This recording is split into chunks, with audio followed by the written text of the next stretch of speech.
ये आकाशवाणी रायपुर है। छत्तीसगढ़ी समाचार बुलेटिन के संग संगीता यादव के जय जोहार। भारत निर्वाचन ह दंतेवाड़ा विधानसभा क्षेत्र के उपचुनाव बर आज अधिसूचना जारी कर दे हे। एकरे संग नामांकन जमा करे के काम घलो शुरू हो गे हे। ए सीट पर 4 सितंबर तक नामांकन पत्र भरे जाही। सार्वजनिक छुट्टी के दिन ला छोड़ के बाकी दिन मन म बिहनिया 11 बजे ले मंझनिया 3 बजे तक जिला निर्वाचन कार्यालय दंतेवाड़ा में नामांकन दाखिल करे जा सकही। उहे नामांकन पत्र के जांच 5 सितंबर के करे जाही। उम्मीदवार 7 सितंबर तक अपन नाम ला वापस ले सकही। इस सीट पर 23 सितंबर के वोट डाले जाही और 27 सितंबर के मतगणना होही।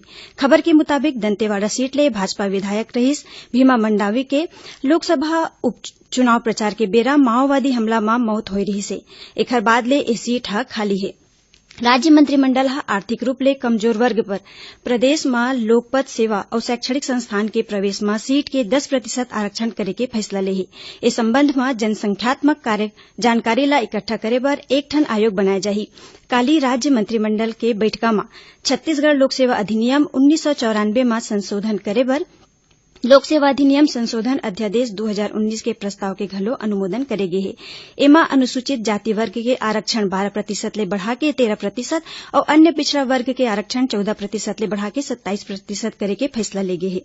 मंत्रिमंडल ह नारायणपुर जिला के अभूचमाड़ क्षेत्र के ऐसे गांव जेकर सर्वेक्षण नहीं होए हे ओ गांव मन म रहइया 50,000 ले ज्यादा मनखे मन के कब्जा के सर्वेक्षण नहीं हुए ओ गांव मन में रहइया 50,000 ले ज्यादा मनखे मन के कब्जा के भुइयां के खसरा और नक्शा दिवाए के फैसला ले हे। मंत्रिमंडल ह कोरबा कटघोरा धरमजयगढ़ और सरगुजा वन मंडल क्षेत्र ला मिला के लेमरू हाथी रिजर्व बनाए के फैसला ले हे। एकरे संग राज्य मंत्रिमंडल ह खेल उत्कृष्टता केंद्र घलो बनाए के फैसला ले हे। छत्तीसगढ़ जनजाति सलाहकार परिषद ह विशेष पिछड़ी जनजाति मन के सबो शिक्षित युवा मन ला ओखर योग्यता अनुसार सरकारी नौकरी दे के फैसला ले हे। मुख्यमंत्री ह सबो कलेक्टर के माध्यम ले विशेष पिछड़ी जनजाति के सबो शिक्षित युवा मन के सूची बनाए के निर्देश दिन।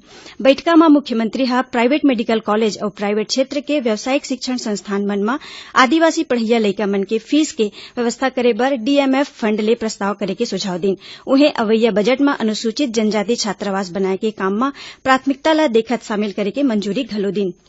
केंद्रीय सूचना और प्रसारण मंत्री प्रकाश जावड़ेकर ह कहिन है कि रेडियो जैसन संचार के और कोनो दूसर विश्वसनीय और सशक्त माध्यम नहीं हो सके। नई दिल्ली में 7वां राष्ट्रीय सामुदायिक रेडियो सम्मेलन में जावड़ेकर ह सामुदायिक रेडियो के महत्ता ला बतात किहिन कि लोकतंत्र में रेडियो के भूमिका के बड़ महत्ता है। ए मौका में श्री जावड़ेकर ह सामाजिक विकास के संगे संग संस्कृति के प्रचार प्रसार और लोगन मन ला संवेदनशील बनाए के काम करइया कर्मचारी मन ला उत्कृष्टता पुरस्कार ले सम्मानित करिन। केंद्र ह लोगन मन ला स्वस्थ राखे बर काली ले फिट इंडिया अभियान के शुरुआत करी। ये अभियान में योग के अहम भूमिका है। मोरारजी देसाई राष्ट्रीय योग संस्थान के निर्देशक डॉक्टर ईश्वर बासव रेड्डी ह आकाशवाणी ले गोठ बात में बताइन कि लोगन मन ला शारीरिक काम काज के संगे संग पौष्टिक खाना और नशा मुक्ति के बारे में घलो जागरूक करे के जरूरत है। काली राष्ट्रीय खेल दिवस हरय। ए मौका में रायपुर के पंडित दीनदयाल उपाध्याय ऑडिटोरियम में प्रमुख कार्यक्रम करे जाही। एक कार्यक्रम में मुख्यमंत्री भूपेश बघेल ह राज्य के चुने गए खिलाड़ी मन ला खेल पुरस्कार और अलंकरण बांटी। खेल अलंकरण पुरस्कार बर सूची जारी कर दे गे हे। मुख्यमंत्री भूपेश बघेल ह राष्ट्रीय खेल दिवस के पहली संझा में प्रदेश के खिलाड़ी और खेल प्रेमी मन ला अपन शुभकामना दिन हे। मुख्यमंत्री भूपेश बघेल के मासिक रेडियो वार्ता लोकवाणी के दूसरैया कड़ी प्रसारण ला 8 सितंबर के करे जाही। लोकवाणी में एदरी के विषय युवा और शिक्षा रखे गे हे।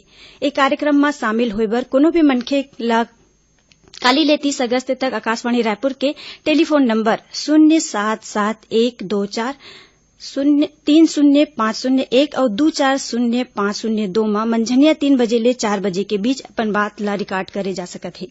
मुख्यमंत्री भूपेश बघेल ले आज उखर निवास में एम्बुलेंस ला रद्दा देबर चलाए जात जन जागरूकता अभियान गिव वे टू एम्बुलेंस ले जुड़े पढ़इया लइका मन ह भेंट करिन। छत्तीसगढ़ के जे लइका मन ह आंध्र प्रदेश के विशाखापट्टनम के एक ठन प्राइवेट स्कूल में पढ़ाई करत हे। ओमन ह मुख्यमंत्री ला बताइन कि एखर पहली आंध्र प्रदेश और उड़ीसा में घलो ए अभियान बर लोगन मन ले भेंट करिन हे। खबर के मुताबिक ए पढ़इया लइका मन ह ए अभियान में आने आने लोगन मन ले मिलके एम्बुलेंस ला रद्दा दे के अपील करत हे। एकरे संग छत्तीसगढ़ी बुलेटिन समाचार सिरावत हे। जय जोहार।